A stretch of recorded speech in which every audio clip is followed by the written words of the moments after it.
Hello friends, welcome to my channel. Today, dictation how to gain weight. If you mean gain body, as in gaining healthy weight or building a stronger physique, here's a clear, safe, and practical guide. 1. Increase your calorie intake, but in a healthy way. To gain weight, you must eat more calories than your body burns. Add calorie-dense healthy foods, nuts, nut butters, avocado, olive oil, coconut oil, whole milk, yogurt, cheese, oats, rice, whole grain pasta, eggs, lean meats, fish, beans. Try adding 300-500 extra calories per day for slow, steady weight gain. For faster gain, sense.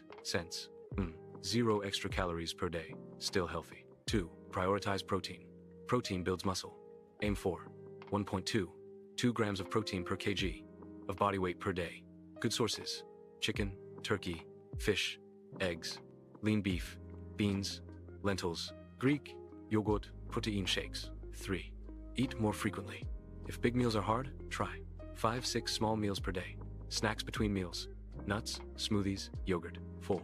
Sleep and recovery. Muscles grow during rest, not the workout. Aim for 7-9 hours per night. If you want, tell me. Are you trying to gain muscle, general weight, or both? Your current weight, height, and age, optional. Your activity level, your goal, weight, or body shape. You like this video, subscribe my channel for information.